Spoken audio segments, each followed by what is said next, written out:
Hello, thank you very much for joining me. My name is Gallina, and I'm the founder of FORMTrends. This is the FORMCAST podcast, and I'm joined by Nils Sajonz, who is the head of special projects at Bugatti. And now, I don't know Nils all that well, so this is going to be a discovery for everyone, really. And I just want to find out a little bit more about you as an individual, as a designer, and also about your new role at Bugatti. So let's just start from the beginning. You are designing cars for a super luxury performance brand, which is probably what the majority of aspiring designers would want to do, is work in that type of environment. But it's a very small team, but we'll get into that a bit later. How did you get into automotive design? What initially kind of guided you down that path? Yeah. Hi, Eric. First of all, thanks for the nice invitation.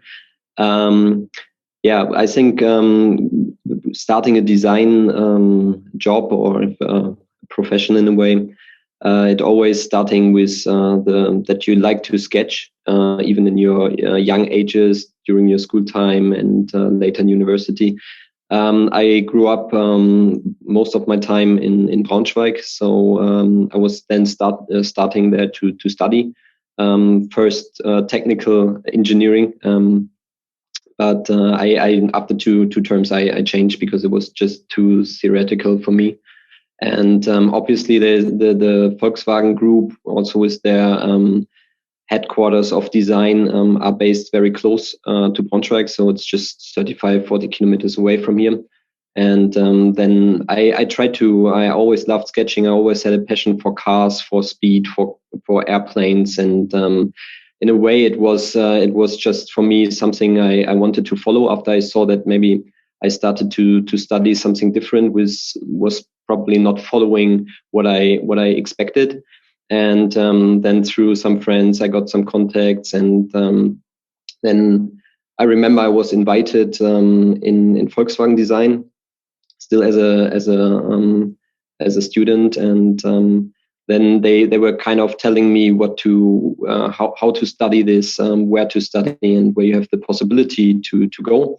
And then I decided to study in Braunschweig, because it was just close to the people I knew, close to the group of Volkswagen, and then I thought it's just a good combination. And then during my studies, I started to work beside in research and development department in Volkswagen, and then later I was also I did an internship in our in the Volkswagen interior design department, and and then I somehow within the group, I met Achim Anscheid, our head of design. And then I talked just with him a few times. And then I also did an internship there. And somehow I never could believe to land in this place and to stay there. And totally, it's a dream job to work. And also with the small team you just mentioned, it's a bit of a small family, right. Our design team. Yeah, no, that's great. So, I mean, you've been in Braunschweig your entire life. I mean, you grew up there, and then you went to school there, and then you're not very far away either, because Bugatti is in Germany, is right near. I mean, is in Wolfsburg, right? It's near the Volkswagen headquarters. So it's you haven't really been out and about too much, and it's interesting that your career brought you into Bugatti right out of Volkswagen, and you just kind of followed that path. So that's very interesting. So I guess, if we're moving into what it is that you've done now, leading up to your current position. I know that there's a few projects you joined Bugatti when it was in summer 2015. Okay. I joined the team. So 5 years ago. 5 years ago. Okay. And you've already accelerated quite quickly into this new role. But before we get into that, I want to talk about the things that you did leading up to that, right? If you've been there 5 years, you've worked on the Divo, the 110, the very limited edition Voiture Noire, which is the most expensive car essentially ever created. So there's lots of very interesting things. So starting out as an intern into these projects, I guess, can you tell me a little bit about what drives you? Like what made you want to go into Bugatti? Because obviously it's a very performance car, very specialized manufacturer, as opposed to going into Volkswagen. I mean, what is, because they're very different companies, even though different design studios, even though they're owned by the same group, right? What appeals to you more about the performance car sector? Well, I think also Volkswagen was great. It was just such a good school in a way. You get teach there. You really, when you went through the teams there, so many talented people who are teaching you what you have to learn, and you really get to know what this job means. So I think this was maybe the internship there was really meaningful for me. And then I think what is so special about Bugatti is that you are creating something which is so long living. The cars are there they will probably still in 100 years stand in museums, in collections, or going through the generations of the owner or of the families. And I think that it's just so nice that those things are so long living, that it's not a product which has a, let's say, average 10-year car life. And also the freedom you have. Bugatti has such a rich history through like 110 years already, or 11 now. And in these years, there were huge racing successes, and also very, very personal histories there, and coach building approaches. So the brand offers so much design freedom and so unique pieces. And also, for sure, we have our design DNA, but still, Cento Dieci is from the design language, let's say, totally different to a La Voiture Noire, which is more volume related, more reduced to the maximum. And I think Bugatti is just one of a few companies which having this possibility to have so much freedom, so many different topics and stories within one brand. I think this was maybe so interesting for me, because you get to know, you always know, if you're interested into cars, you know about the brands, you know some stories, probably not everything about every heritage, but Bugatti is just so special, and this is making this just a very, very cool place for a designer to work on. Right. It's interesting that you mentioned, the longevity of the product. Clearly, it's going to be existing for a while. There aren't very limited, times where, the car is going to be, in 7 years, they're going to redesign the next product. But the people that do work on Volkswagens actually tend to see their product a lot more on the roads, as you would, unless you went to some exclusive event or, went to visit some, very wealthy owner's personal garage. So that's very interesting that, you enjoy that aspect. But again, I want to get into more like the creative side of things. You did mention different design languages, and of course there's a common thread through some of the more recent examples that have come out, that obviously there's the side graphic that is, really very prominent in a lot of these products, and has been reinterpreted in across a range of different cars that have been revealed recently. So obviously there's that. But I mean, when you talk about, design freedom, perhaps you can get a little bit more into depth on that for me. If we just talk about, you started out in interior design, so now you're working in exteriors or in interiors or both. Like, tell me a little bit about your role that you're working in right now. Well, I during all those projects within those 5 years in Bugatti, I was working on the exterior of the cars. So yeah, I think especially if you're interested in cars in general, the exterior is just something. It's like sculpting the shape of the car, giving the car the character. And yeah, for example, with the Divo, we tried to do something very agile, something which is maybe a bit more performance orientated in the design language. And with the La Voiture Noire, it was more a reference to the Type 57 Atlantic, which for me is maybe the most iconic Bugatti, and also such an inspiration for me, because it was combining the elegance of a car, like really being elegant, nice volumes, and with new technology, because you couldn't weld the material, so you have all the screws and bolts. But it was also one of the fastest cars in this time, so it's just combining so much. And with the La Voiture Noire, it was more about reducing the car to the pure volumes, and just let's say putting precise lines of our Bugatti design DNA into it. While with the Divo, it was more track focused, more about downforce, showing performance parts of the car. And I think this is it depends also on the project, which story you want to tell, what you want to show as an innovation, where the project is leading to.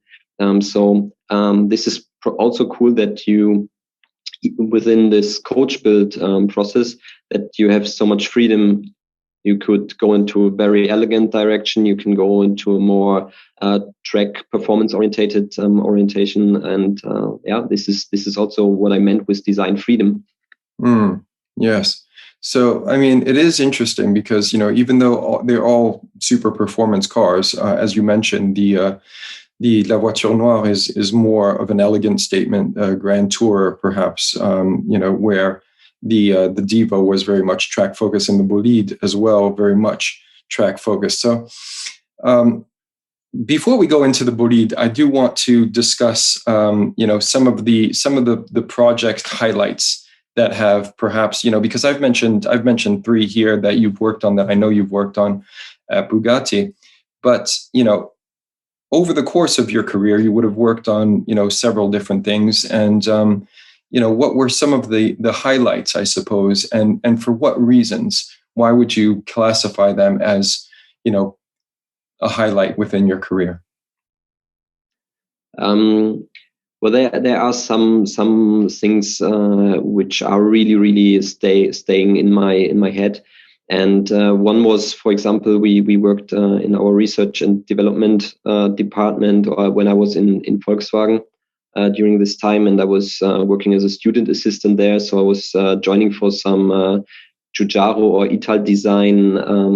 Gira was the concept about interior autonomous driving, and it was the very very first time I got in touch with design overall, which was great, because on one point you start to see how the real world is in design, and that was kind of the first glimpse, and was also something where I thought, okay, this I really want to do. This is the way I would like to go to. Also for myself, it was good to see. Within the Volkswagen time, it was just I recognized the first time I went into the studio, and I saw all the models everywhere. This was also just a phenomenal feeling to see how many cars, how many projects there were, and this was probably also one, maybe not a specific project, but like a feeling I got when I entered first a big design studio, and you see all the cars. This was also a moment for me, which is quite present in my memories. And then for sure, in Bugatti, I had, I would say, the biggest highlights when we presented the Divo, and it's the car, or the car where I worked the first time really onto something which was realized, which you see, well, not on a daily street, but you see it in our the cars on the streets. You see it online. You see it sometimes in our in our prototype garage, you see some cars, and in Molsheim you see them. So this was for sure something insane for me, that I worked on something which was in the beginning an idea, and was within the great teamwork here, somehow managed the way to get into a real project, and this was fantastic. Mm-hmm. For sure, Lavatur Noir. It's just such a unique piece in every kind of aspect, and just the strong connection to the past, to the special Atlantic, but also the way it's made, the elegance it has is beautiful. And it was also the first car I was working on getting it to production, so I was doing all the feasibility with all the suppliers, with the team from our engineers. And this is, one of the most outstanding highlights so far for me. But also Centodieci was super nice, because we, apart from the design process, which was super cool, because we had a homage to a car, and which is very strong in design and in the design language. I think the cars is more as an also a Bauhaus philosophy behind. So it's just not really automotive design. It's something really unique and something very, very special. And to work on a car which is related to this car was just super interesting. But I remember when we presented the car in the old factory with photographers, and then Mr. Artioli was coming back at the time, and he saw the new car, and they had the old cars there as well. And this was you could see that for them it was so emotional, and I think it was also for me really, really great to see that you're not working just on a product, but that it really gives a feeling and meaning to people, and that it was great to see the car in the old factory there, and what it did mean to Artioli. And now with the Bolide, for sure it's something new.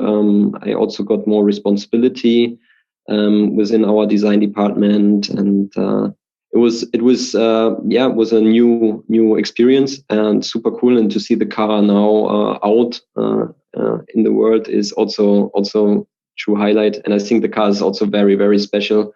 Well, initially, and I think a lot of people as well thought that, it would be an electric vehicle, right? Because we're going through this electric revolution right now, and all the vehicles, especially performance cars, because there's so much that you stand to gain from that, moving towards electric. But it also seems like, you guys have really optimized the platform and everything. Basically, the design has come together to really make it, a very super performing car with a W16 engine, which is might be the last hurrah, but I don't know. I mean, that's the thing. When you're working in Bugatti, you're creating these hyper exclusive automobiles that are in a completely different league.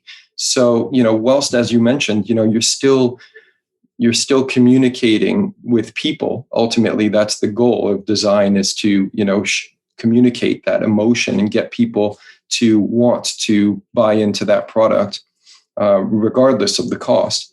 But it's for Bugatti, it's like, like you say, it's such a high level aspirational brand, and it has to kind of answer things, I suppose, at a different level. You're not looking to create autonomous cars. You're not creating A to B appliances. You're creating things that are very specific, that have to speak to individuals and high net worth individuals that are looking to buy into something. And so I guess, as you mentioned, the brand plays into that. There's a lot of things that come into people deciding why they would want to have a Bugatti in their portfolio of cars. So no, very interesting stuff. So clearly you've done a lot of different things, and a lot of very cool projects, as you mentioned. Let's talk a little bit more about this special projects role that you recently were promoted in, and you're quite a young guy. I think but again, so was Jean Bugatti when he was promoted to take over the entire company from his father Ettore in 1930s, right? 1936, something like that.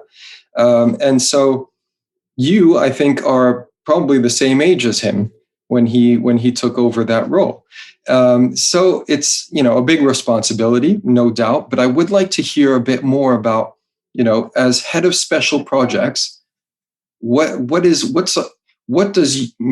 you do? Because you mentioned, managing suppliers and all of that, which a manager does, of course, you lead a team and then you make sure that everything is working fluidly.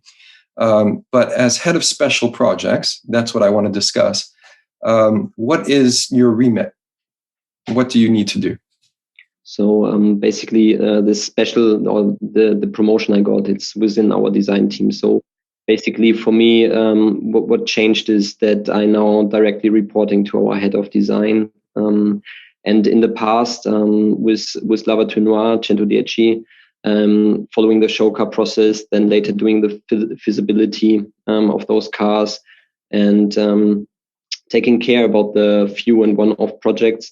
Somehow this is what I already took care about, and the head of special projects promotion basically gives me a bit more responsibility within our design team and to take care about those cars. Okay, so are you actively because Akim is quite busy, right? And he's managing the whole operation. But as head of special projects, and that leads me kind of to conclude that you will be making a whole lot more. Not that Bugatti's not exclusive already, but it seems like you're going to be taking on a lot more one-offs, a lot more exclusive projects. And in that respect, are you then liaising directly with customers in order to find out what it is that they want and deliver that to them? Are you, speaking to people in other realms of design, like fashion experts, for example, trying to figure out what the next trend for colors and long, hard-wearing material? I mean, looking into perhaps, I know you're into racing, having conversations with racing drivers about, what is the most appropriate and material to kind of include within your car, or, what is it that your remit is exactly? I think every Bugatti is special, and the individuality for every customer is coming through their configuration, and this is where our design team is not so much involved into. It's more about the design process to create the new things, and I think every Bugatti is special. And to work on what is coming with the future is always exciting. So this is what I'm looking forward. And regarding the racing, was always something which is just a cool connection between functionality, between innovation, and also in a way style. Race cars are so functional and they have their own aesthetic. And for sure, I'm a huge Formula One fan, watching almost every session, or if I have time to. And I try to watch at least once a year a race at the track. For sure, you get in touch with people. After a while, you also get to know some of them, and you have chats. You talk about things.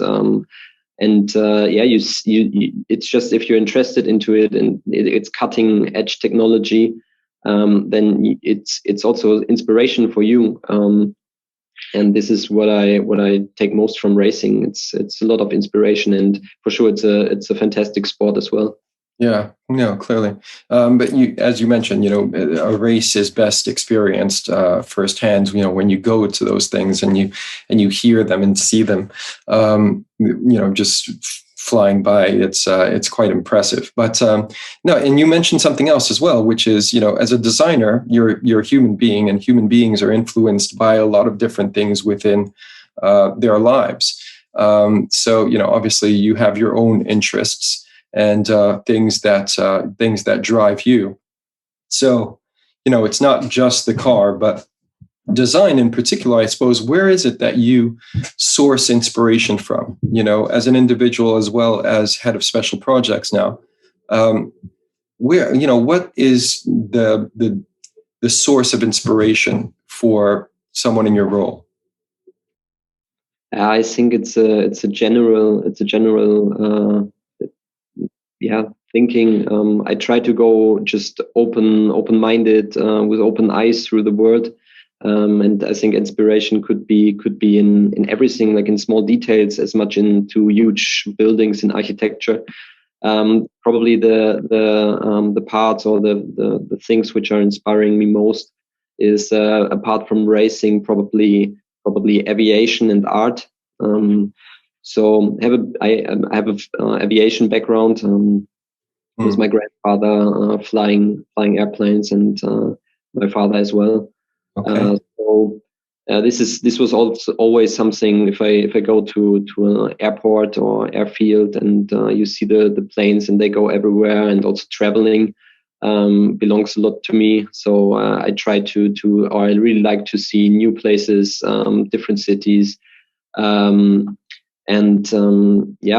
I think art is always an expression of feelings, of emotions, but also about cultural things. Mm-hmm. And in the end, a car might be a product, but with sketching, with putting your expression into the sketches, you also kind of form the character of a car. And I think this is what is just inspiring me. It's a general feeling to look open-minded into the world and try to see what is interesting, what is next. And sometimes it's an airplane, sometimes it's a painting in a museum. You don't know before. Yeah, no, quite. So do you fly? Do you have your pilot's license? No. Oh, okay. All right. Just in the family history. Yeah, I looking forward to find some time to do it, honestly. Yeah. Currently, last years were really busy, so let's see. It's something I'm looking forward to, for sure.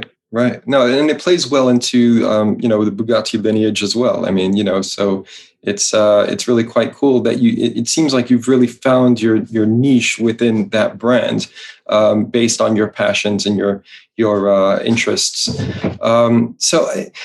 Let's talk a little bit about the process, I suppose, into getting something like the Bolide created from a design perspective. So I know Sasha Selepanov. You may have worked with him at some point in your early days over at Bugatti, but he is quite the proponent of digital design.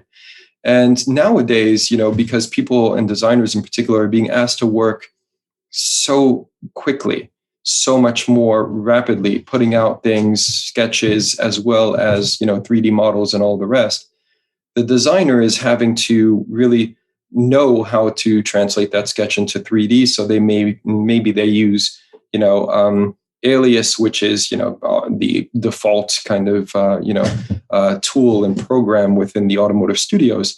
But there's other things that are available to designers for free, like Blender, for example, where you can do a whole mess of different things. So I'm curious to hear your thoughts on that, and indeed your process when you're creating things, because and again, as a side note, your engineering background probably serves you a great deal as well in terms of resolving some of these things that you're doing, because then you're able to communicate with engineers in terms of getting it done and right to the point that you'd like it to be.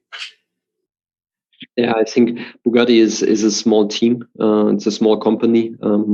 So our design process is highly digitalized.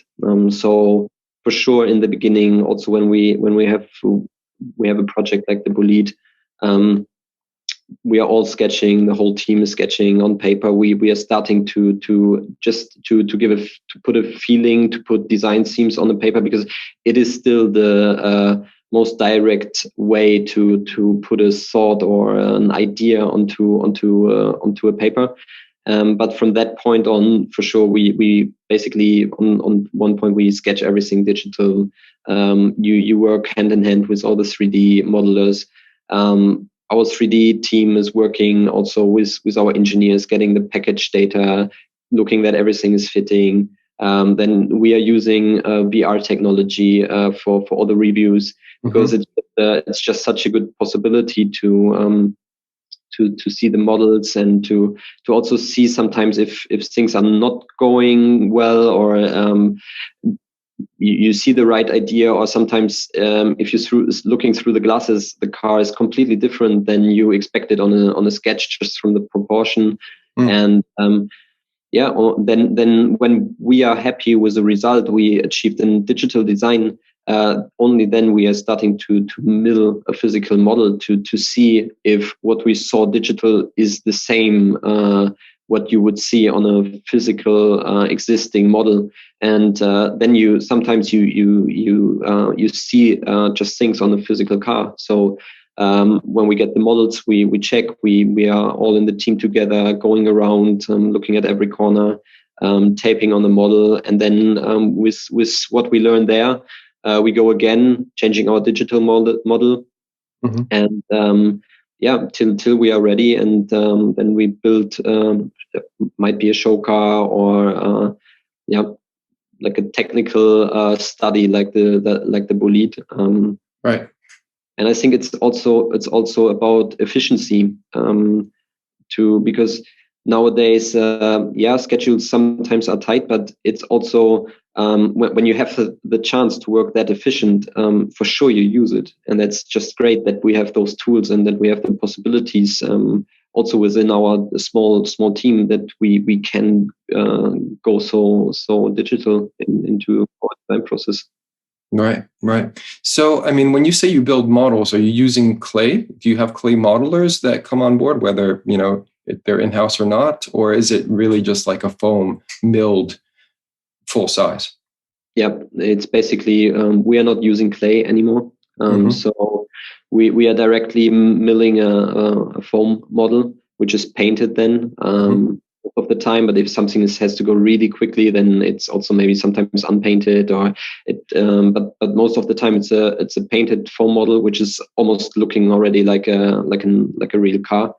And then this helps. This just it's still a necessary part of the process to see what you designed in the real world.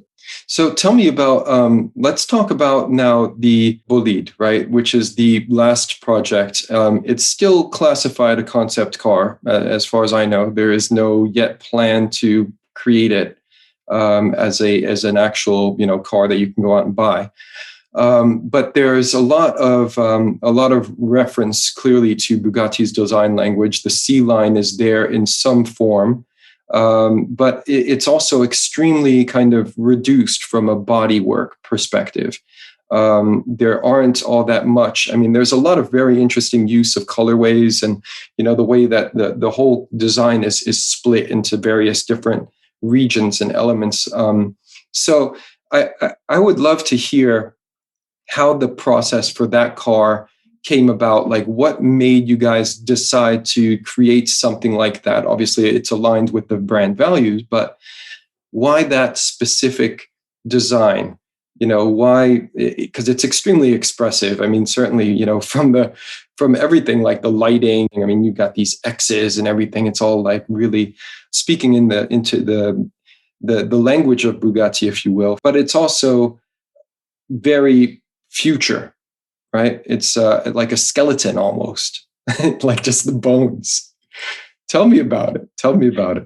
Well, I think when we started with the project and we talked in meetings about it, what was the most exciting thing was that by doing it as a track-only car, we had the freedom not to fulfill all the road regulations. So we had the possibility to go completely new ways. We also had way more design freedom because the car was then a complete new construction. So we kept the drivetrain, we kept our engine, but from the new monocoque subframes, everything was new.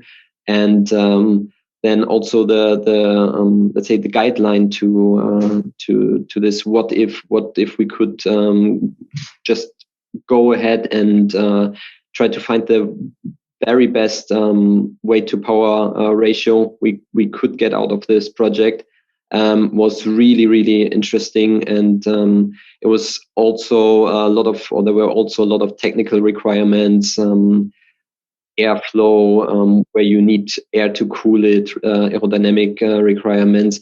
So it was a project also where we were going hand in hand with our engineers in order to get not only a study but also something functional. And this was a great experience because you can just do it with a great team, with a lot of effort, and fantastic people with a lot of knowledge in different fields. And so I think the very first thing we which had a huge design influence was that we were streaming through the car, that we had to find ways to bring the air into the coolers, that it's just a different aerodynamic concept, but also the goal to achieve like the lightest weight as possible was just always, it was really interesting because there were so many requirements, but in the same way freedom, and this was just a fantastic way to see where we led to, and also implementing our design DNA, that it's immediately recognizable as a Bugatti. Was for us something we had to implement into the car. It should not have looked like something you barely can recognize. So this was just different to every project I was working before. But still with the collaborative process that you guys always work with, because obviously design is not, you need to work with a lot of different people in order to resolve the final car or product, whatever it may be. So no, that's super interesting. And obviously you mentioned aerodynamics, and that had to play, and that did obviously play a huge role in this, because it's a race car, right? It's a track only focused vehicle that can achieve ridiculous speeds. So aerodynamics, I suppose, how impactful was that on your overall aesthetic goal? And what I mean is, like, how much did aerodynamics dictate the overall form when you were creating that within the team? I think that, that in a way, what I already mentioned before, that some like race cars, which are just super functional, they create their own let's say, design and something appealing, because it's just looking really functional. And I think there also, for sure, you got input, you got things you had to change, and it wasn't that it was for us, let's say, an issue or something we were fighting against it, but it was more to see how we can make something cool out of it. How can we go and find something which is really highly functional, but looking also very good in the same time. And the aerodynamic pieces and parts on the cars, they are also telling so much. Without the rear wing, you would probably not believe, it would not be believable. And it's also to design those parts, it's also part of the story, and also to create the character of the car, it's necessary. And nowadays, aerodynamic is probably one of the most important things in racing. And if you compare it to the past, so the Porsche 917, for example, it had also 1,000 horsepower. It was also driving over 400 kilometers per hour. But nowadays, back then they were driving with a 12 or even 16 cylinder, I think. And nowadays they're driving with a 0.6 4-cylinder hybrid drivetrain, but they still manage to break new records, new distance records. And it's just because the cars are using aerodynamic or the aerodynamic way more efficient than back then. And to show this, that you are using this part, or to use aerodynamic efficiently, this is something you also which is cool to see in the final car that you were working on those visible aerodynamic pieces as well. And there are parts you don't see. The door, for example, is hollow, so the car is streamed through. The parts we could design to show that it's functional and that we were looking into those topics were also new for us to create. Right. But even though obviously aerodynamics is a huge element of this vehicle, there's still, like you mentioned, a lot of recognizable attributes that you had to kind of put in there, and that you have put in there. But it is a new take on some of the classic, shall I say, Bugatti design elements, like the horseshoe grille, for example, like some of the more visual aesthetic elements. But then, there's also some really cool elements of the design, like, for example, this, and you mentioned this huge wing at the rear.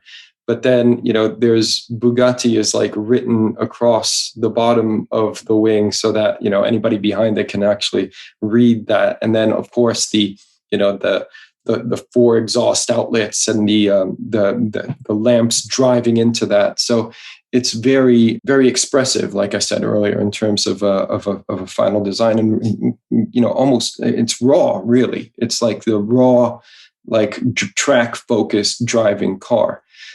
So, I mean, I suppose, and without you divulging too many trade secrets, but is this kind of the way forward for Bugatti, or is it kind of just an exercise? Like, because, if we look at the big picture, right, we're seeing electrification, we're seeing cars being pulled out of cities, we're seeing, super bespoke vehicles created for private owners. I suppose Bugatti could go in the area of highly personalized, and continue to, I should say, go in the area of highly personalized vehicles for specific, high net worth individuals.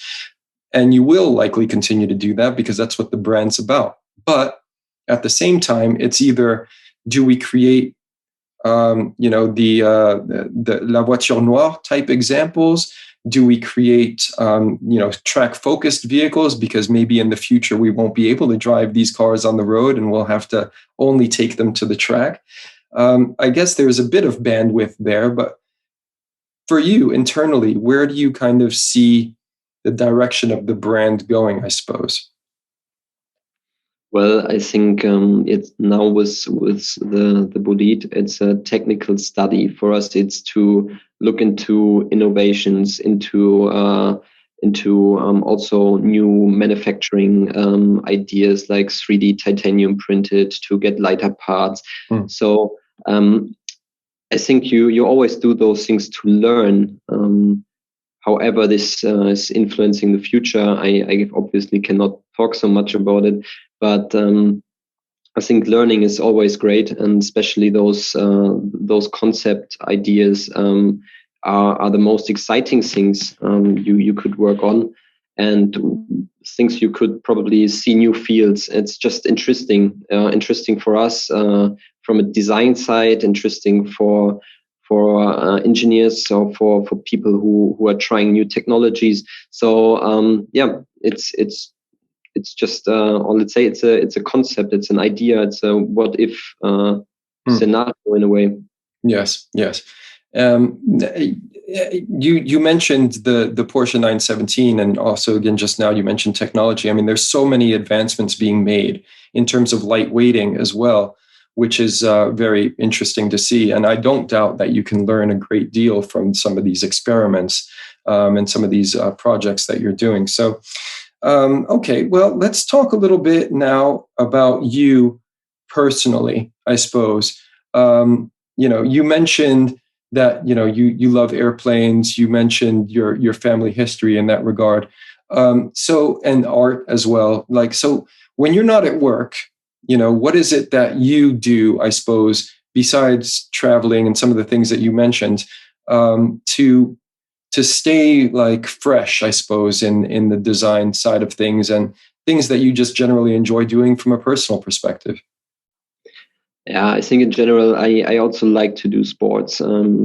my A level. I was doing, or I was graduating in sports. So I have many friends who do sports. I like to go outside into the nature. Like for sure, I like to travel. So in the last years, I was really traveling a lot, seeing new countries. I was 1.5, 2 years ago. I was going from Philadelphia all the way to Canada up, and it's just it's nice to see new things. I also like to go into museums. I like to see paintings. I like to see sculptures. But in the same way, I also like to catch up with friends. And yeah. But you don't paint yourself. You're not like an artist on the side that does things. You're more, leisure activities, I suppose. Catching up with friends, going traveling, and things. No, painting. I think it's just every day being, let's say, surrounded by a creative process itself, to design, to sketch, to do illustrations, is already let's say not enough, I would say. But if it's your daily life, then you need also some balance in your spare time, and so I don't paint in my free time, for sure. Sometimes I do some drawings for friends, or some things like this, but right. It's not a let's say not a second profession to paint. Yes, no, it was just interesting because, I speak to a lot of designers, and some of them actually do that type of creative work because they're free from constraints. If they go and they like paint or sketch, a woman sitting on a bench, for example, it's still in the creative medium, but it's an outlet for them where there are no restrictions, right? They just do what is that they want to do. They don't have to, fit a package. They don't have to, so that's why I was asking. But sports, I mean, you're probably very atypically, a designer that is into sports, if I'm honest. Like, I mean, I know a lot of guys that in the design profession, it's more, they're interested in arts or into other aspects of the arts, like fashion or something, watches or whatever, right? But that's not your bag. Like, you're more sports. So what kind of sports in particular? Well, I like personally, I really like football. Played a long time of my life. I played it by myself. Some friends played it professional. So I love to just to see the games. Love to go with friends there. But it's also a bit of a social thing. So I'm still very, very, very well connected to my school friends, and we catch up, and sometimes we watch some games, and it's just also a part of connection, and art for sure, but also fashion. It's something I'm interested into. So I really like Paris, to be honest, and when some let's say if I can, I go there, and I like just the city so much because in the center you have so many. The whole city is about aesthetics. Yeah, you go through the streets. You have so many galleries, fashion labels, ateliers, and I think it's just a very creative part, fashion overall. And it's something I'm interested into as well. Nice. So when you go to Paris, like, what do you take? You get on a train? Do you drive your own car? Like, what does the head of special projects drive? Well, I'm driving a Volkswagen Up because in bike it's quite difficult to find parking places, and it's a really practical everyday's car. Nice. And I drive it since I think my first internship. So somehow that it's connected to so many good memories. And I really like this small city car, to be honest. That's awesome.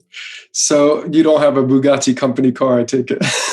I would like to, really like to, but the amount of times you can be a passenger is limited.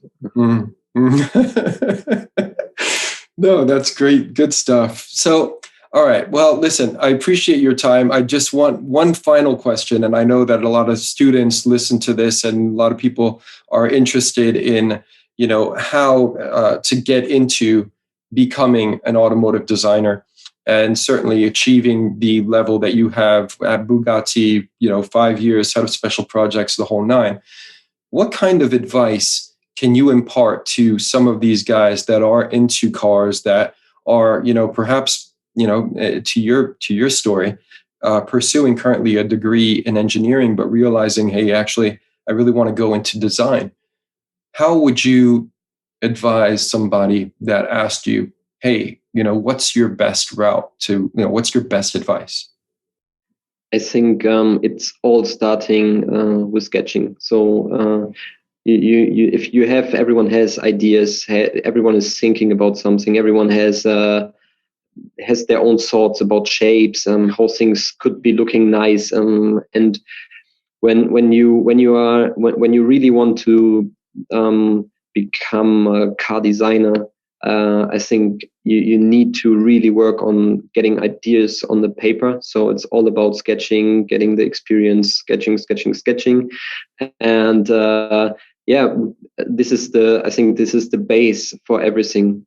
You need this, and apart from that, it's in a way.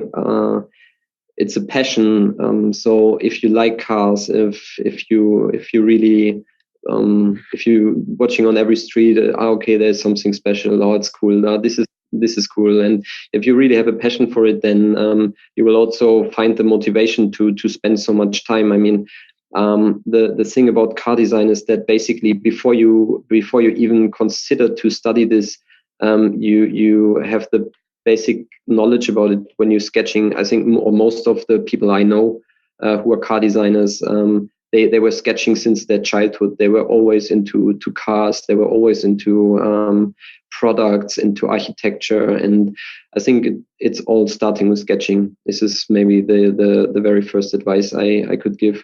And then the second is to ask. It didn't matter where I went into my internships, into also at Bugatti, that I was asking the people what were their thoughts. How could I what could I do better? Where is still something missing? And this is don't be afraid to do something wrong. It's totally normal. And if you ask questions, you will get the answers maybe for some of the things you don't know. And this is important, I think, to ask, to be able to sketch, and always try to look into the world with open eyes. Right. And that's part of the learning process, of course, and seeking advice from other people. So I really appreciate you taking the time, Nils, to speak with me here. And it's been good fun. It's been a pleasure to meet you as well. So I wish you all the best in your new role, and have a lovely weekend.